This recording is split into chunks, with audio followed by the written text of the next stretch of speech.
Check, check, check. 1, 2, 1, 2. Hello, hello. Hello. Good afternoon, everybody. It's Drew Lentz, the Wireless Nerd. Today is January 17th. It's time for the Waves podcast. Let's have some fun. It's been 2 weeks.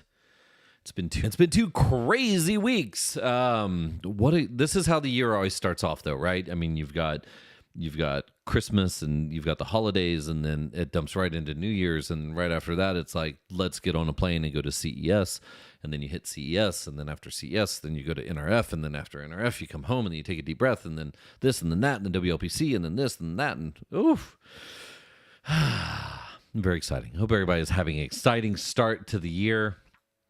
There is so much to talk about, so much great stuff. So I'm going to start off, the whole idea is what's new, what's now, what's next, what's happening in the wireless industry.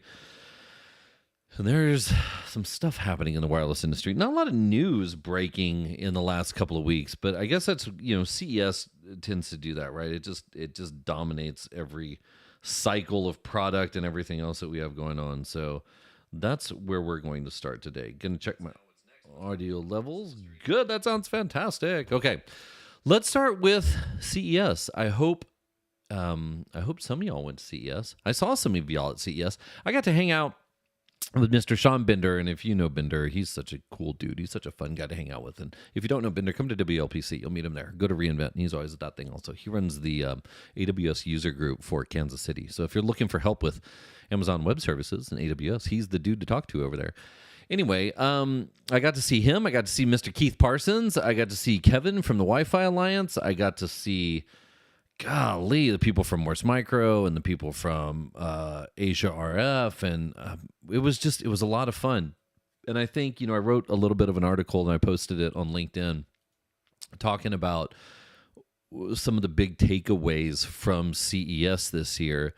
And every year there's new products, there's new TVs and 8K TVs, the size of a freaking wall. And, there's like every gadget you can possibly get your hands on. Some of the neat stuff that I saw, I really liked the Lenovo replacement for the Steam Deck. I thought that was pretty boss, man. I think that's going to be a winner this year. That'll end up in one of my backpacks. However, I also just saw the new Nintendo Switch 2 trailer or advertisement or whatever. And that's coming out, looks like February 4th. So I'm stoked about that. That thing actually looks pretty neat. And then I can play games with my kids on it. So that was there. Let's see. What else do we have? Oh, man, this thing says it stopped streaming. I don't trust this very much. Sometimes it works and sometimes it doesn't work. Give them what they want. Give them what they need. Oh, yep. Look there. I don't understand this. It says it's not streaming. Well, whatever. Let's just keep going. Let's keep going and see what happens. Whoa. Now it's just like twitching out on me right now. This is the problem with doing some of these things live. And then I've got to go back and I've got to edit out all the stuff, like where I talk needlessly when I'm trying to see what's happening. No, it's up. Waves, January 17th, podcast. Whatever. Okay. Well, I'm just going to keep it going. All right. So what else do we have? That was available. On the gaming side, there were some new rigs, lots of AI, lots of talk about AI. NVIDIA did the keynote and introduced their new little mini PC that's, incredible for if you're a developer, if you're trying to replace something like a Raspberry Pi and get something with a little bit more horsepower. They had a really cool product that was out there. And that was pretty awesome. What else did they have? The Eureka area, Eureka Park downstairs. I love that area, and I got to spend some time going there, which was really neat. You could see all the different countries represented. Dude, I saw this person from Canada, and I'm gonna try and get her on the podcast, where she made these tiny little Wi-Fi antennas, like the tiniest little Wi-Fi antennas that work from something like 300 megahertz all the way up to 60 gigahertz or 40 gigahertz. And they're so tiny, and you can fit 100 of them on the size of a stamp. And it's used for Wi-Fi or NRF communications or any of that stuff, or any of the things. It's really, really neat. So we're going to have her on the show here pretty shortly. Saw her at Eureka Park. What else happened downstairs at Eureka Park?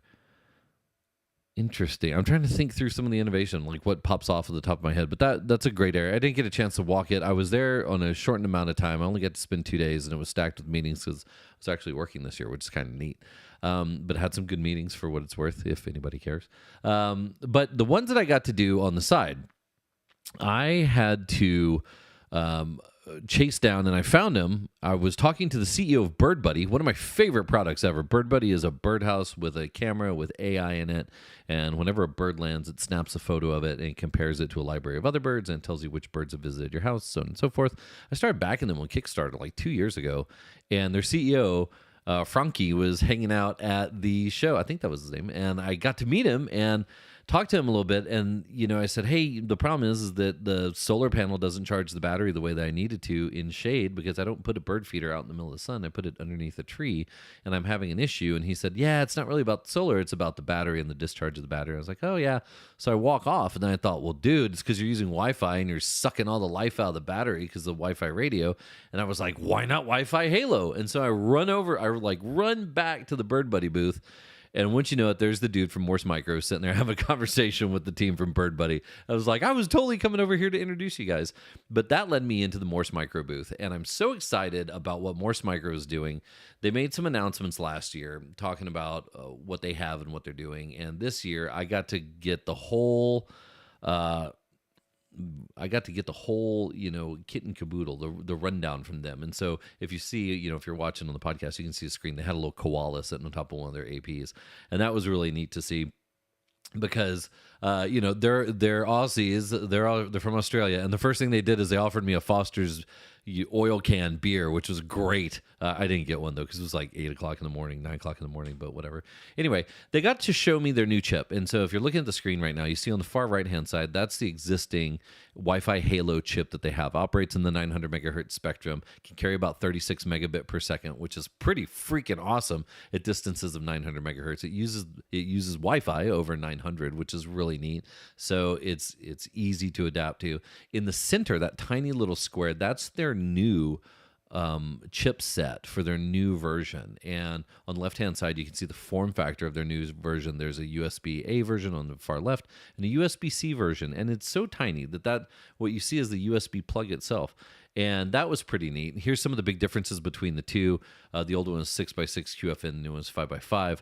It has a USB interface on the far right-hand side. You can see that. 43 megabit per second, they say, max-fi throughput. No SAW filter required on this, which is a little bit different, but it's full certification from FCC and the CE. But the big news is it's 23 dBm, which is pretty neat, coming off their power amplifier. So it's got a really cool, intelligent little power amplifier in there, and it does a good job. Now, what you see on the screen here is what I'm super excited about, and I hope I get one of these. He didn't have one sitting in his bag, but this is their developer board, and this is basically everything that you can do and every way to interface with the Wi-Fi HaLow chipset on a single board that you can use. Including, it's got your host MCU in the middle. You can connect via Bluetooth. You've got your HaLow chipset on the far top right-hand corner. It has a button, aptly labeled button. It's got current sensor down on the bottom right-hand side. But if you're trying to come up with a way to use Wi-Fi HaLow and it's something that you want to work with, this developer board from Morse Micro is available, and it's really neat and allows you to get going and get started with their technology, which I think is so, so cool. Instead of having to, solder tiny little wires together, you can just, snap stuff in here. It's pretty neat. So it was great to see that. It was also great to see the ecosystem that popped out of this. And they had a number of different products on display in their booth that showed how people are using it. And they had one that was like a drone landing pad for fires in the outback, right, in Australia. There's a little yellow and black landing pad, and a drone would come and land on it, and it would recharge or get its be docked there, and then would take off. And these things can go a bunch of miles, 5 miles, 6 miles away, and still have communication using Wi-Fi HaLow, and be able to backhaul that traffic at 30 to 40 megabit per second, which is pretty awesome. So great use cases with Morse Micro. Really neat to see what they were doing at the show. It was really, really cool. And then on top of that, as I was looking through everything, check this out. Oh, that's the wrong one. There we go. As I was looking through everything, they showed me this Microtech device. I was like, what in the world is this device? And I looked at it. I was like, that's a form factor that I hadn't seen. And so we picked it up. Oh, look, you can see in the back left-hand corner there, you can see the little black and yellow drone landing pad. But that Microtech device, the cool part here is if you look at the left-hand side of the device, it shows you that it supports LTE, GPS, Wi-Fi, PoE, Ethernet 2, Ethernet 1, and power. And I was like, dude, what else is in there? So I went to look for it on Microtech's website, and I couldn't see it because it looks like it's unannounced thus far. So there's your scoop. If you're looking for something cool, Microtech has a device coming out with LTE, Wi-Fi, Wi-Fi HaLow, and BLE all built into a single device that's powered by PoE. That's pretty awesome. And knowing Microtech, it's probably going to be pretty inexpensive as well. So glad to see that. The next group that I got to see when I was out there was Asia RF. I went by and I saw them to see what they were doing specifically with Wi-Fi HaLow.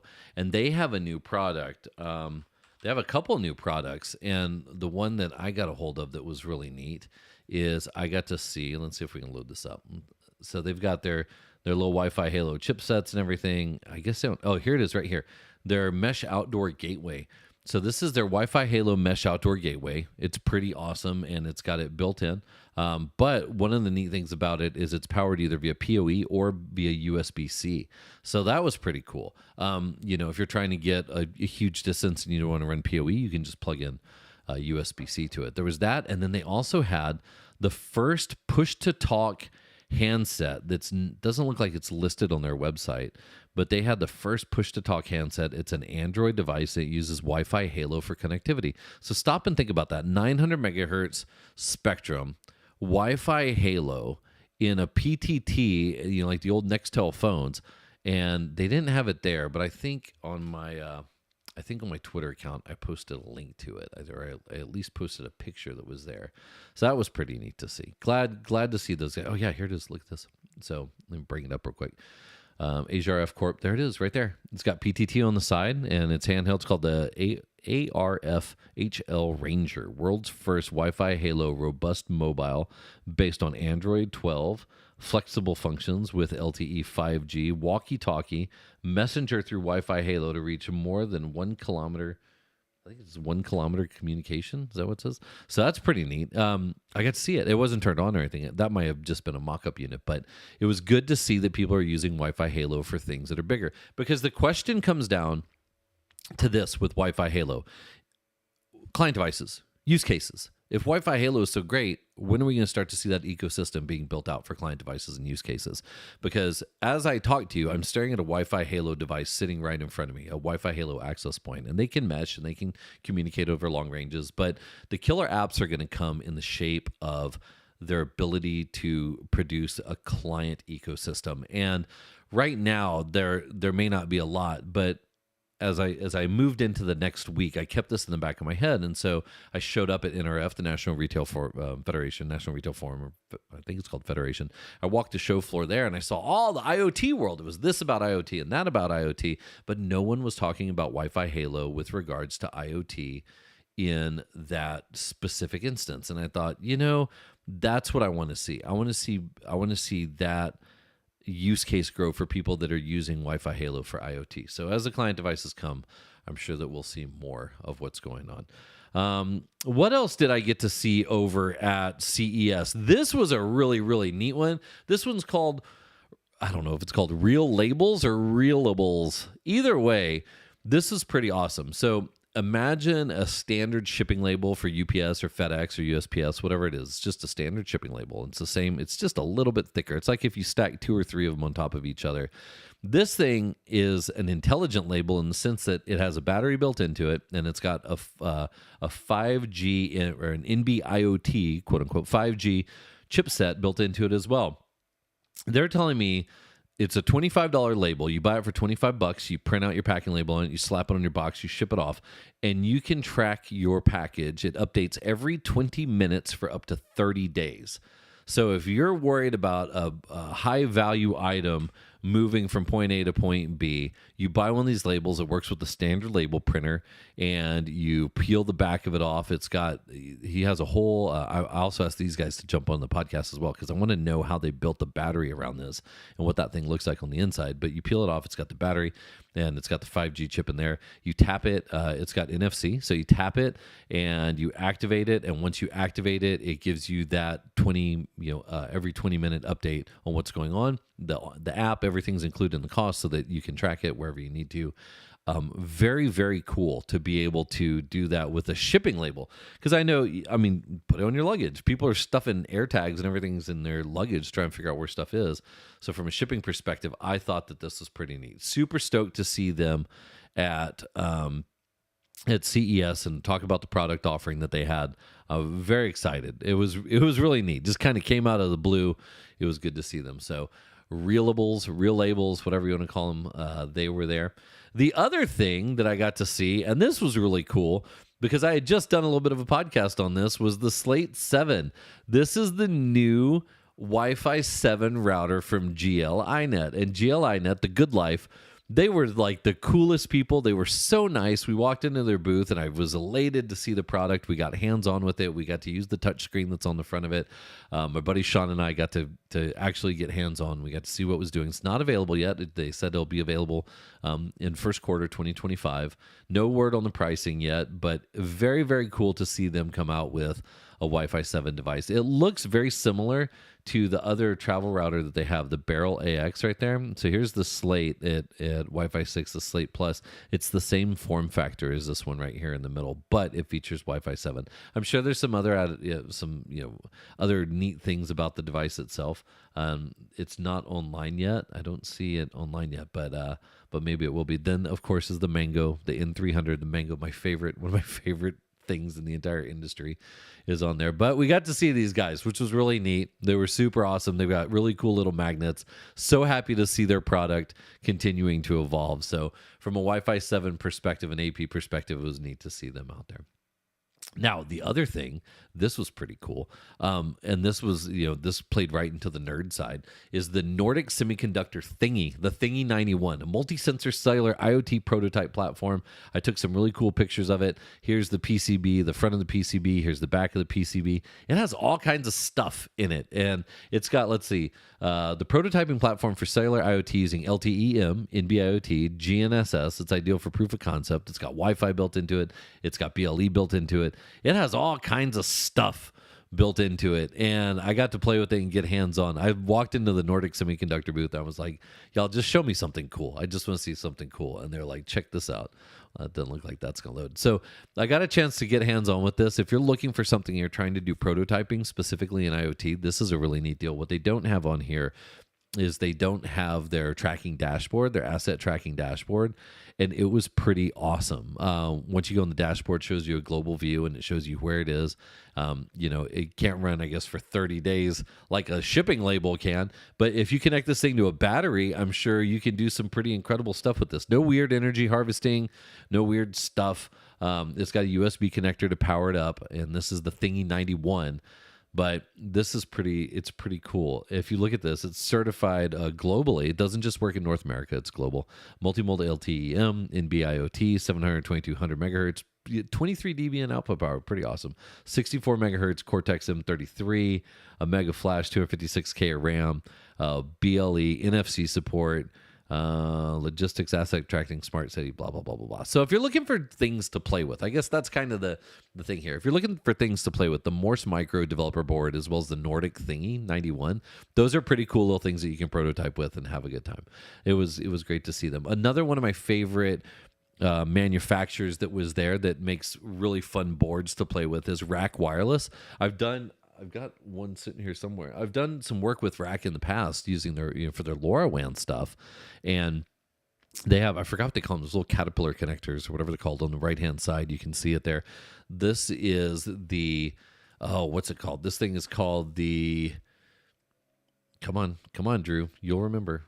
I can't remember what it's called. Their little, Wiz Mesh. That's what it's called. It's the Riz, bro. The Riz Mesh or Wiz Mesh. I'm totally gonna screw it up now.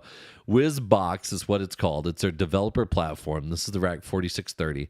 Basically, this like Lego for RF nerds. You can stack up components, GPS and screens and NB-IoT and whatever else you want. You can stack stuff up and use this as your baseboard to get into projects. And one of the things that they had there was this group called Rocklin, and they were showing off all these weird things that they've done with WizBlock, right? Here's their starter kit for mesh. But they had all these sensors. They had sensors that go in your walls to track for water vapor or water. They had a solar node that you could plug into it. They've got alarms. They've got every different sensor that you can imagine. Rocklin has a really cool group of things that they've made. They also manufacture their own products, and one of them, this is the Meshtastic Echo wireless module. I think this is one of the ones that they showed off there. And it's got, you can send, I believe this is the one you can send messages back and forth to each other. So in the spirit of playing with stuff and prototyping things and trying to figure out new technologies that are out there, Rack Wireless was there. They had their product. Morse had their product. And then the Nordic thingy. Now, on top of all that, I almost got run over by Steve Aoki. But that's okay. I didn't have Steve Aoki on a scooter on a checklist, on my bingo card or on my checklist cruising through CES. But he showed up and he put on a hell of a party, man. He took over the Panasonic booth on a demonstration for Techniques and turned it into a rave. And if you weren't there for that, I'm sad that you missed it. I didn't even see a lot of people talking about it online. But that was one of the cooler moments I've ever had at CES was the Panasonic booth. They just didn't care, and they turned up the speakers and they turned up the music and they just jammed, and Aoki threw down a great set and had the whole floor jumping up and down. I can't imagine what it was like to be a vendor with one of the other manufacturers, man, because they were probably pissed that was going on because it was so loud and so awesome all at the same time. So that was neat. Then I got the chance to go upstairs and go to a suite and meet with the team from Spark Microsystems. This was so cool. They are using ultra wideband in a way that no one else is using, and they've channelized ultra wideband so that they can do things for super low latency devices like gaming mice, gaming keyboards, headphones, low latency headphones, music transmission. And their demonstration was something that I had never seen. It was really cool. They took a sound pad, and on that sound pad, they had one audio path, like an output from the audio, going to direct to a speaker, and you would tap the pad, right? And when you tap it, you'd hear it go bump, bump, bump. You'd hear it make the noise. Then they had another audio path that went out across a standard Bluetooth transmitter and receiver. And when you would tap it, you would hear a delay because of the delay that Bluetooth interjects. So when you hit the pad, instead of just hearing pop, pop, pop, you'd hear pop, pop, pop, pop, pop up because of the delay from that second one. Then what they did is they had a switch where they flipped it over and they ran it across their ultra wideband, and they would tap on it again, and there was no significant difference. I couldn't even tell just by listening to it that it was going across wireless versus the wire, whereas with Bluetooth I could hear that delay. So when they talk about things that they've done, and they're talking about using UWB not just as a transmission mechanism for location services, but as a transmission mechanism for audio and for gaming, it was really, really cool. And it was great to see what they were doing with it, because they are using the spectrum that people are using the spectrum only for one or two things right now. So it was phenomenal to see them using it for something entirely different. It's 3 to 10 gig range. Their channel widths are greater than 500 megahertz. It was really neat. And I put on a pair of headphones that they 3D printed. Let me see if I have that they 3D printed, and I was able to walk around the room, and their little device was their little transmitter. Here it is right here on the screen. Their little transmitter was pretty cool because if it was lit up green, it means I was communicating over UWB. But if I got too far away or if I obstructed it, then it would flip over to BLE automatically. Granted, it would add compression to the music or would add a little bit of latency, but I was able to see and hear the difference using UWB versus using BLE, and it was incredible, and the sound quality was great. And they even put on Zeppelin as the track to listen to, and they showed a demonstration. They had a guitar where the guitarist could play on the guitar, and it was transmitting via UWB to the amplifier, and you couldn't discern any difference between them. And oh, there you go. Here's a picture of the demo. So the demo, the way that it worked, and they split it up, is going to that JBL speaker on the edge. It was so neat to see. It was one of the cooler demos that actually perfectly articulated what they were trying to get across. So kudos to the team for making that happen. They make this tiny little chipset that can be integrated into a number of different devices for UWB transmission. This is the actual transmitter and antenna, and they told me, they're like, play with it, have fun. So what I would do is I'd put my hand in front of it to see if it would block the signal, or I'd actually grab the antenna to see if it would block the signal, and it would. And, they were transferring, stupendous amounts of data at very, very, very low latency, and only consuming, look at that, 2.5 milliamps of power on that device on transmission and reception of it. So very low power, extremely high throughput, extremely low latency. So cool to see someone doing something different with this. I mean, look at this. It's got 5 nanoseconds or less. I mean, it was really, really neat. And again, I think the thing that I liked about it was, I mean, great. Yeah, sound and great, and keyboards and mice and all that other stuff. It wasn't even necessarily about that for me as much as it was about the fact that they're using Spectrum to do something different than anybody else in the space is using it for. And I was like, that's really cool, because we heard about, Qorvo, and we heard about Morse Micro, and we hear about, manufacturers and vendors, Cisco and all these people putting UWB into their devices. But it's like, to do what? It's like to do real-time location service. Okay, that's cool. But, dude, that's a lot of spectrum, UWB spectrum, and there's a ton. Look, 3.1 to 10.6 gigahertz range. Come on, man. You're talking about 7 gig worth of spectrum almost?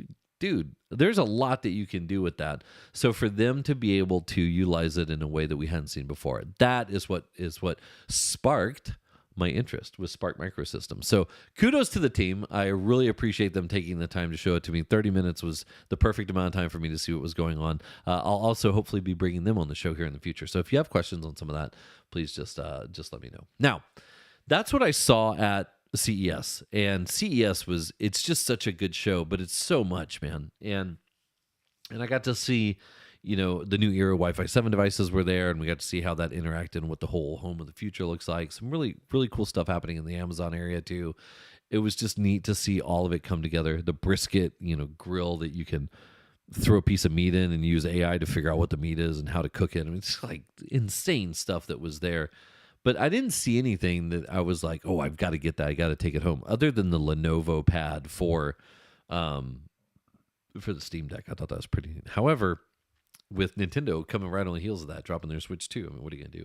So, on to New York City and NRF, the National Retail Federation. Went over there, and there were some really neat pieces of technology.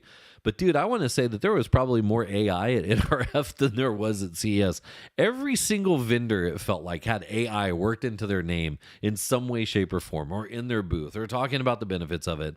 And it was, even for someone who's truly passionate about technology, it was a bit much, man. It was like, all right, tell me your AI story. And I'm usually not that guy, right? I appreciate when people go out of their way to do some neat stuff, but it was like, dude, that's the story. But it ended up, that kind of was the story, to be honest, because there were applicable uses of intelligence that people could use to change their retail interactions. And one of the ones I liked, thought that was pretty cool, is they had this 3D body scanner where you'd go and stand on a little pedestal, and it rotated you around, and it took a full 3D snapshot of you, and it blanked out your face and all the good stuff. And what it did is it would tell you what your sizes were. So it would size your shoulders, it would size the length of your torso and your arms and your waist and everything. And then you can take that and apply it to a profile.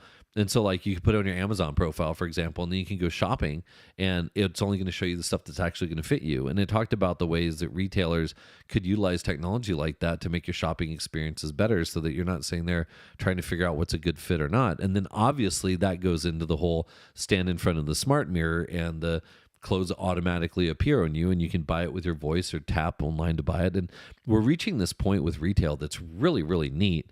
And I thought, part of the thing to me of the transaction that was missing was the ability for the computer to understand exactly who I am and what I like and what I don't like and what my sizes are. Because I'm a big dude. If you've never met me in person, I'm like 6'5", and I got a little belly on me, and so nothing ever fits right. Everything is just like this much too short. It's always just a little too short in the wrong places, and it's difficult for me to find stuff that fits. This is where if Fresh Clean Tees was my sponsor, I would mention that their tall shirts are perfect for tall dudes like me. I love it. So if you guys will sponsor me and send me t-shirts, I'd totally appreciate it. Fresh Clean Tees. Anyway, I should reach out to them. Maybe not. All 500 of you that listen, I appreciate you listening. And go find your friends so I can get some cool sponsorships for t-shirts. But the idea that you can take the input and give an input into retail that you can take with you and say, hey, this is me. What do you have that fits? Or load it onto a profile that says, these are my body characteristics. What do you have? Only bring me the stuff that matters to me. Don't show me something that I can't fit into anyway. It sounds like more of a dude thing though, right? Because when I go shopping with my wife and either of my daughters, it's never about, I don't know if it's ever about it fitting or not fitting. It's like, oh, this looks better. And then you try and figure out how to make it fit. I don't know. I'm not that dude. I'm just not that dude. Shopping for me, I guess, is a little bit different. But seeing real life interactions with AI there was cool. And then obviously, the just walk out technology where people, can walk into a convenience store and wave their hand or just walk out with a product in their hand was always great to see. There was something that I thought was pretty neat, and that was the e-poster from YCharge. Let me see if I can share my screen here on this one. I called it Cool Wireless Tech. And so what these guys had is they had let me minimize these messages here. They had this display set up, and on that display, it was fed via wireless power and content was uploaded via Wi-Fi. And it was pretty awesome to see. I stood in front of this thing for a little while, rubbing my hand over it up and down to see if it would, to see how quickly I could turn the light off and how quickly it would come back on. So that was pretty neat to see. But this was really cool because it was different. It was a different take on wireless. It wasn't just Wi-Fi, but it was about taking a product and putting it out on display anywhere in a store that you went to and using two wireless technologies, one via power and one via data to update it. And so you get about 30 feet out of it. All the information is on ycharge.com, so you guys can go look it up. But that was a pretty cool product to see. One of the other products that I loved, man, was the chewable coffee. Oh, God, I don't even remember what it's called. God, let me see if I can find it. Man, these guys were awesome. And here we go. Dry brew. There they are. Look, if you want to get ripped on caffeine, I'm not even lying. This thing jacked me up, man. I took one and they said that it's like 25 milligrams. And it's like, it's like drinking a cup of coffee and a chew. And they didn't taste bad. They taste like coffee. They were great. They're not that expensive, but freaking hang on, man. I ate one of these. I was just like, wow. The people I was with were freaking out. They're like, Drew, what did you just eat? I said, I don't know, man. Feeling freaking crazy. It was pretty cool. So if you want something that's an instant pick me up, it felt like, check out Dry Brew Coffee. They're pretty cool. I'm gonna buy a bunch and maybe hand some of those out. So that was had nothing to do with actual technology, but they were there and I got a kick out of it. So now you know what I know about Dry Brew Coffee. Let's see, what else did we see over at NRF. This was pretty neat. It's being a nerd. This was Machine Q introduced a new sensor that's their LoRaWAN sensor, and it runs on 2.4 gig low power RF also. And what it does is it has a GPIO interface that's like RS-232, and it's one of those things where you think, hasn't someone done this already? But essentially what it does is it gives you the ability to connect any port, any serial port into your LoRaWAN network. And this is a big deal, right? And I love Machine Q. You guys know that. Special spot in my heart for the whole MQ team over there. But the problem is you get the equipment manufacturers that make these pieces of equipment, and you want it to be connected. And it's like, great, you have to buy their gateway, or you have to buy their software, or you have to buy access to their API. And so that's on one end of the spectrum. The other end of the spectrum is it doesn't support anything at all because it just has a serial port, and there's no way for you to get it onto your network. So you're dealing with old pieces of equipment that have no connectivity, and there's no way to interface. Build an interface that's, hardware on one side and, RF on the other side. So that's what they did. It sounds, like I said, it sounds dumb. It sounds like, hasn't someone done that? But in fact, there's probably a few out there, but this one works on the Machine Q network. So I was really happy to see this. RS-232, 45, 5 volt TTL, and GPIO. There you go. Simple things. It's the simple pleasures that make me happy. So congratulations to Machine Q for getting that thing launched. Yeah, that was the gist of NRF for me. Mine was stacked more with meetings, which was phenomenal. And New York is such a great city, and had some, just got to go to dinner with some incredible people and spend time with them and just nerd out. It was a really good time in NRF this year. And, not a lot of wireless people on the show floor, but again, it's not necessarily a wireless show. It's more of an ecosystem show. However, I did get to see my old crew from Cisco, so I got to walk by their booth and see them giving presentations. That was pretty neat.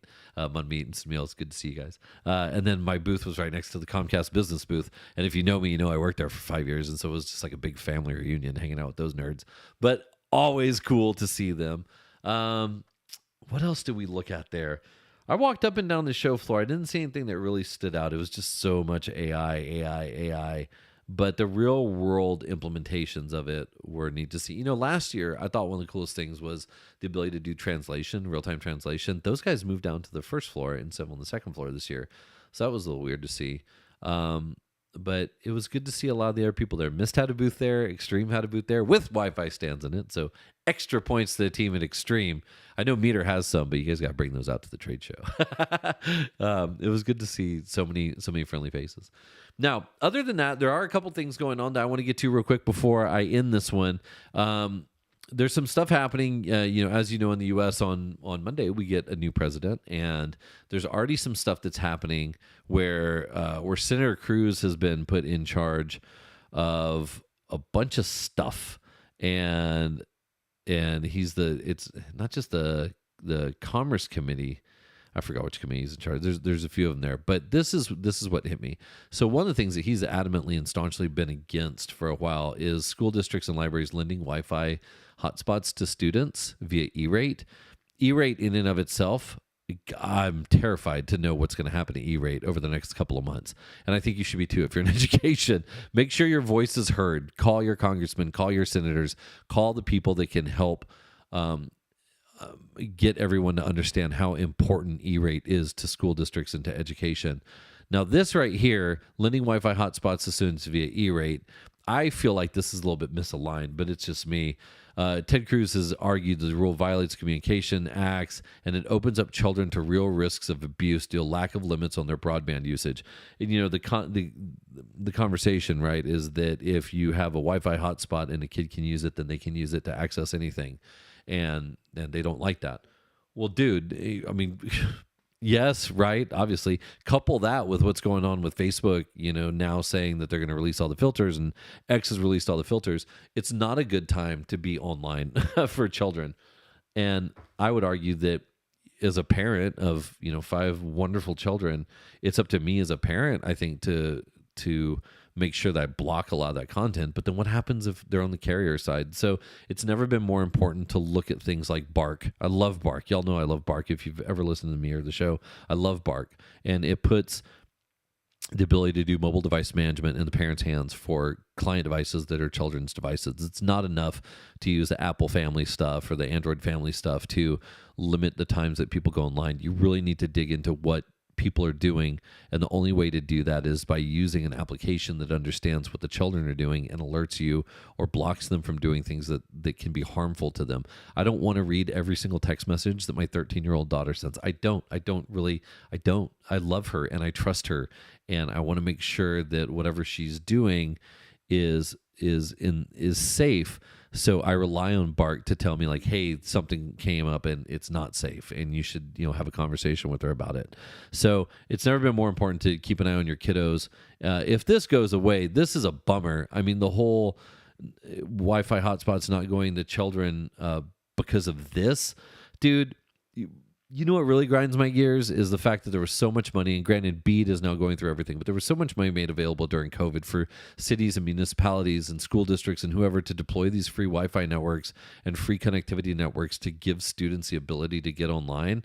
And now we're facing a time where that didn't happen. People's problems didn't get solved, and the people that put these hotspot band-aids on their school districts and cities are about to realize how much of a screw up that was. And that's money that was thrown away. I mean, you're talking millions of dollars in contracts that went to carriers to lease or to rent or to buy Wi-Fi hotspots in their plans, and now there's nothing to show for it, man. And it's so frustrating to see that. So hopefully that's a good lesson learned. Sometimes the only way to learn is by going through it. But I hope people realize that, unless you own the infrastructure, you're going to forever be paying that infrastructure. And so we'll see what happens there. So I did want to talk about that because, just be wary of what's happening at the FCC now. Lord only knows. And on that note, along with FCC, dude, look at this. So it wasn't just that TP-Link is now being investigated about Chinese connections and backdoor hacking and whatnot. And Huawei, took it on the chin, and Huawei is out of the U.S. The rip and replace program's coming. But January 17th, today, Mike Dano, editorial director over at Light Reading, says Buy-Cells now faces a Huawei-sized security problem.